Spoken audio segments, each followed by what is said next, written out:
പരിശോധിക്കുന്നത് നമ്മുടെ മൊബൈൽ ഫോണിനകത്ത് ഒരു ഗസ്റ്റ് മൊബൈൽ ഫോണുണ്ട്. അതായത് ഇപ്പോൾ എൻ്റെ മൊബൈൽ ഫോൺ നിങ്ങൾക്ക് കാണാൻ സാധിക്കും. ഞാൻ ഓരോ ആപ്പ് എവിടേക്കാണ് വെച്ചത്, ഏതൊക്കെ ആപ്പാണുള്ളത്, എൻ്റെ ഗാലറിയിൽ ഏതൊക്കെ ഫോട്ടോസുകളുണ്ടെന്നൊക്കെ ഈ ഫോണിനകത്ത് നിങ്ങൾക്ക് ഇവിടെ കാണാൻ സാധിക്കും. എന്നാൽ ഞാൻ ഉപയോഗിക്കുന്ന ഈ മൊബൈൽ ഫോണിൻ്റെ അകത്ത് എനിക്ക് മറ്റൊരു മൊബൈൽ ഫോൺ ക്രിയേറ്റ് ചെയ്യാൻ സാധിക്കും. ഇപ്പോൾ ഉദാഹരണത്തിന് നിങ്ങളുടെ ഒരു ഗസ്റ്റ് വരാണ്, നിങ്ങളുടെ ഫോണെന്ന് ചോദിച്ചു, നിങ്ങൾക്ക് ഫോൺ വേണമെങ്കിൽ ആ ഒരു ഗസ്റ്റ് മോഡിലേക്ക് ആക്കിയിട്ട് കൊടുക്കാൻ സാധിക്കും. കുട്ടികൾക്ക് ഫോൺ ചോദിച്ചു, കുട്ടികൾക്ക് വേണമെങ്കിൽ നിങ്ങളുടെ ഈ ആപ്പുകളോ അല്ലെങ്കിൽ നിങ്ങളുടെ ഗാലറി ഒന്ന് ഓപ്പൺ ചെയ്യാതിരിക്കുന്നതിന് വേണ്ടി ഗസ്റ്റ് മോഡിലേക്ക് എനേബിൾ ചെയ്ത് അവർക്ക് കൊടുക്കാൻ സാധിക്കും.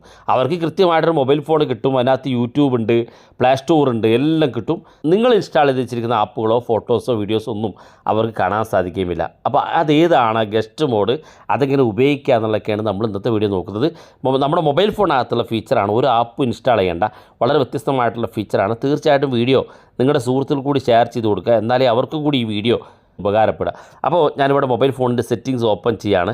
സെറ്റിങ്സ് ഓപ്പൺ ചെയ്ത ശേഷം സെറ്റിങ്സിനകത്ത് നിങ്ങൾ ഗസ്റ്റ് യൂസർ എന്ന് ടൈപ്പ് ചെയ്ത് കൊടുക്കുക. ചില മൊബൈൽ ഫോണിൽ ഗസ്റ്റ് എന്ന് മാത്രം ടൈപ്പ് ചെയ്താൽ വരും, ഇതുപോലെ ഗസ്റ്റ് എന്ന് ടൈപ്പ് ചെയ്ത് കൊടുത്താൽ മതി. ഓരോ മൊബൈൽ ഫോണും ഇത് വ്യത്യസ്ത പേരിലായിരിക്കും കാണാൻ സാധിക്കുക. ഞാൻ എൻ്റെ മൊബൈൽ ഫോൺ ഓപ്പൺ ചെയ്യുകയാണ്. മൊബൈൽ ഫോണിൻ്റെ സെറ്റിങ്സ് ഓപ്പൺ ചെയ്ത് ഇവിടെ ഏറ്റവും താഴെ ഭാഗത്തേക്ക് വരുമ്പം യൂസേഴ്സ് ആൻഡ് അക്കൗണ്ട്സ് എന്ന് കാണാൻ സാധിക്കും. അത് ക്ലിക്ക് ചെയ്ത് കൊടുക്കുക. ക്ലിക്ക് ചെയ്യുമ്പോൾ ഇവിടെ ഇതുപോലെ ഓപ്പൺ ആയിട്ട് വരും. ഇവിടെ ഏറ്റവും മുകളിൽ കാണാം മൾട്ടിപ്പിൾ യൂസേഴ്സ് എന്നുള്ളൊരു ഓപ്ഷൻ കാണാൻ സാധിക്കും. അത് ക്ലിക്ക് ചെയ്ത് കൊടുക്കുക. ഓർക്കുക, നിങ്ങളുടെ ഫോണിൽ ഒന്നുകിൽ മൾട്ടിപ്പിൾ യൂസർ എന്നോ അല്ലെങ്കിൽ ഗസ്റ്റ് യൂസർ എന്നോ ഒക്കെ ആയിരിക്കും കാണാൻ സാധിക്കുക. ചില മൊബൈൽ ഫോണിൽ ക്ലോൺ മൊബൈൽ എന്നും കാണാൻ സാധിക്കും. നമ്മളത് ക്ലിക്ക് ചെയ്യുക. അപ്പോൾ ക്ലിക്ക് ചെയ്യുമ്പോൾ ഇതുപോലെ കാണാൻ സാധിക്കും.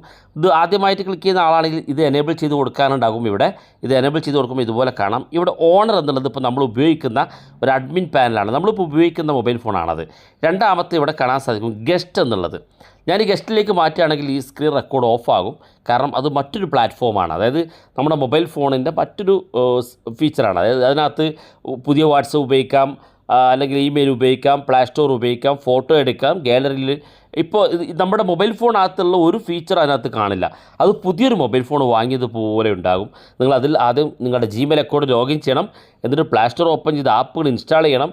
സാധാരണ ഒരു പുതിയ മൊബൈൽ ഫോൺ എങ്ങനെയാണോ അതുപോലെ ഉണ്ടാകും ഈ ഗസ്റ്റിൽ. അപ്പോൾ ഈ ഗസ്റ്റ് നിങ്ങൾ റെഡിയാക്കി വെക്കുക. ഒരു ആപ്പ് വേണമെങ്കിൽ ഇൻസ്റ്റാൾ ചെയ്ത് വെക്കുക, പ്ലേ സ്റ്റോർ റെഡിയാക്കി വെക്കുക, കുറച്ച് ഫോട്ടോസുകളൊക്കെ വേണമെങ്കിൽ എടുത്ത് വെക്കുക. ആരെങ്കിലും ചോദിച്ചാൽ ഈ ഗസ്റ്റ് യൂസറൊക്കെ ഓൺ ചെയ്തിട്ട് കൊടുക്കുക.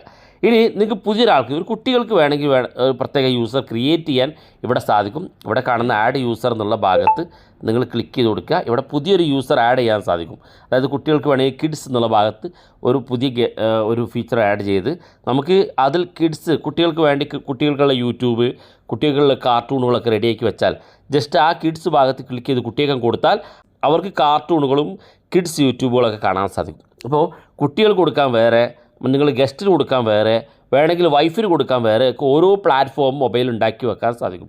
വളരെ യൂസ്ഫുള്ളാണ്. ഞാനത് ക്ലിക്ക് ചെയ്യാത്തത് നമ്മുടെ സ്ക്രീൻ റെക്കോർഡ് ഇവിടെ ഓഫ് ആകുന്നു എന്നുള്ളതുകൊണ്ടാണ്. കാരണം അത് മറ്റൊരു പ്ലാറ്റ്ഫോമിലേക്ക് പോകുമ്പോൾ ഈ പ്ലാറ്റ്ഫോമിലുള്ള സ്ക്രീൻ റെക്കോർഡ് ഓഫ് ആകും. അപ്പോൾ നിങ്ങളുടെ മൊബൈൽ ഫോൺ നിങ്ങളൊന്ന് ഓപ്പൺ ചെയ്ത് നോക്കുക. വളരെ സിമ്പിളാണ്. നിങ്ങൾ ഓപ്പൺ ചെയ്യുമ്പോൾ തന്നെ നിങ്ങൾക്ക് മനസ്സിലാക്കാൻ സാധിക്കും. വീഡിയോ ഇഷ്ടപ്പെട്ടെങ്കിൽ നിങ്ങളെ സുഹൃത്തുക്കൾക്ക് മറക്കാതെ ഷെയർ ചെയ്ത് കൊടുക്കുക. ഇതുപോലുള്ള വ്യത്യസ്തമായ അറിവുകളുമായി നമുക്ക് അടുത്ത വീഡിയോയിൽ കാണാം.